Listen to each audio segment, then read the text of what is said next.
but there is a class struggle out there into which we need to intervene. And we need to intervene fast because we're all aware that the other side has been making gains. It's been making gains because our side has no effective leadership. It has a strategic orientation which is to try to avoid fighting, and the effect of avoiding fighting is that you are defeated. That is the only outcome of not fighting. We stand for a class struggle approach which emphasises mass mobilisation, rank and file control of the unions, with the bureaucracy where possible, but against them if necessary, as is so often the case. And we stand for the mass mobilisation of rank and file and creation of class struggle organisations at a local level. With regard to the anti-fascist struggle, we think that this party, as it forms, should identify much more stop now, Conrad. With those who were arrested than with those who only wanted to listen. We vote for this class struggle. We start as we mean to go on. So we have the Communist platform, which is at page 18, followed by Republic platform, Hackney Tower Hamlets, and then the Lambeth Long Amendment. Jack Conrad, speaking for the Communist platform. I'm also a member of Camden Left Unity, although I haven't been able to attend any meetings. Rightio. The aims of the Communist platform are not hard to understand. Our aims are honest and straightforward.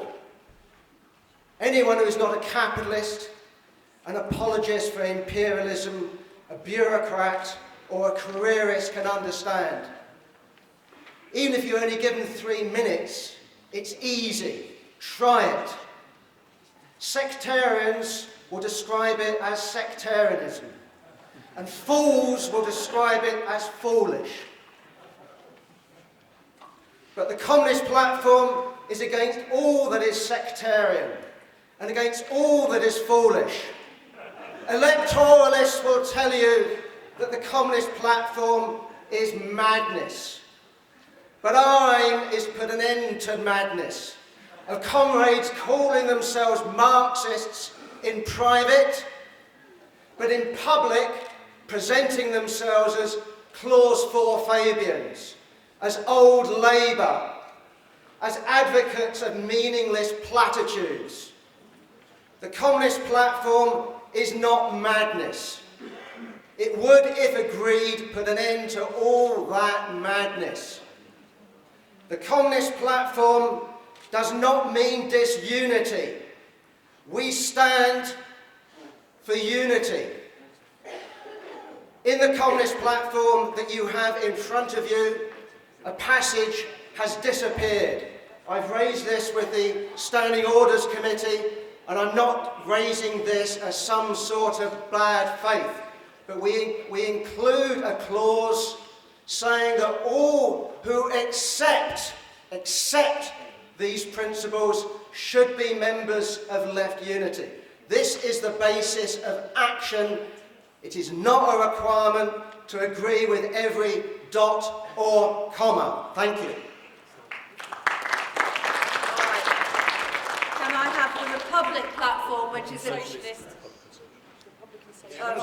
It's a misprint. Republican Socialist platform. At least that wasn't my mistake. That's I'm just about to say. Page 17, and you will be followed, comrade, by Hackney Tower Hamlets and then by Lambeth. So can they be ready? 3 minutes, Republican Socialist platform. Good morning, conference. I was about to say we weren't good on brand recognition. We keep calling it the Republic rather than the Republican Socialist platform. I would want to say, first of all, in a way this is Scotland speaking to you, because you'll see the T-shirt here, another Scotland is possible. And I also want to mention, of course, the fact that a terrible tragedy has occurred in Glasgow. I'm sure our sympathy and solidarity is with the people of Glasgow, all of us, today. It's also the anniversary of John McClane's death. Last Saturday I went to the Radical Independence Conference in Scotland. 1,000 people were there. We had a meeting with 300 people to discuss Republican socialism. There were Bernadette McCluskey, remember her, the MP for Mid-Ulster, Mary McGregor and myself spoke about the situation in Ireland, Scotland and England. That's the situation up there. We were well supported with what we argued, but when we come to England, the situation is completely different, because the idea of Republican socialism doesn't really get an echo here, so that's the problem that we have. In left unity, of course, there are three basic strategic positions. There's 1945, there's 1917, and there's 1649. We're the 1649ers. And you may remember that on the 4th of January 1649, the English Commonwealth was declared, and on the 30th of January 1649, King Charles was executed for being a tyrant. In March 1649, they abolished the House of Lords, great idea. In 2 weeks later, they abolished the monarchy, which was also a great idea. In May 1649, the Level soldiers went on strike and mutinied and refused to go to Ireland to suppress the Catholics. And the diggers occupied the land at St George's Hill and said, "Well, Wigan, Wigan over there, fantastic."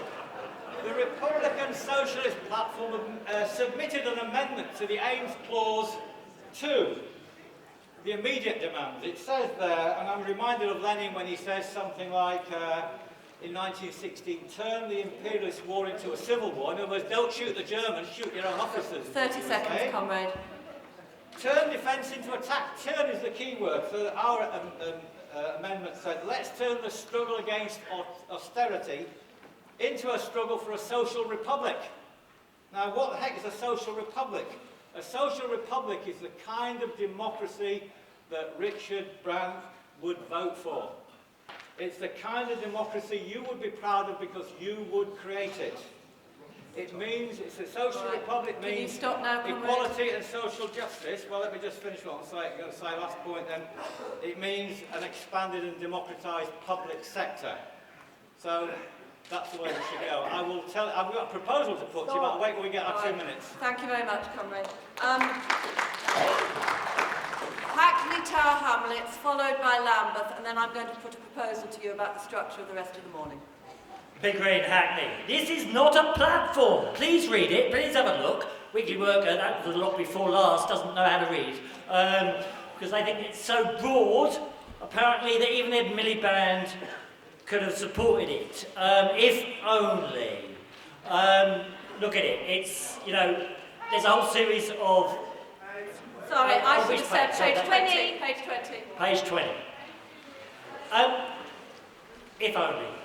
Alexis Tsipras, according to Paul Matthews, sitting over there, from the Greek Solidarity Movement, Alexis Tsipras at the recent conference of Syriza in Greece, and remind you, they've got well over 20% of the vote and are a serious organisation, apparently began by saying our differences are our strength.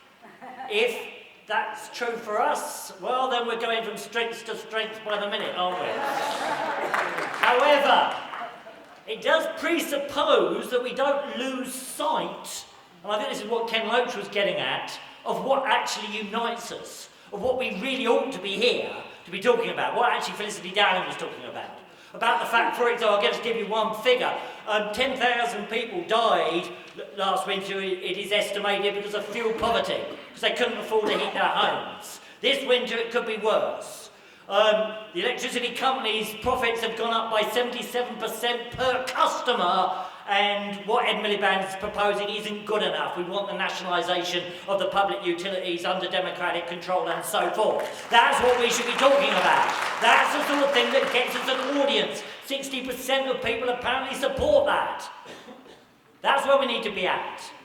If we look at this section, however, there is a controversial bit. One of the most amazing things about the discussion, you can look on the website, Platform Debate, for more about the discussion that led to this, is how much we agreed in the local group when we were talking about this. There was one controversial section. It's the section entitled on anti-capitalism.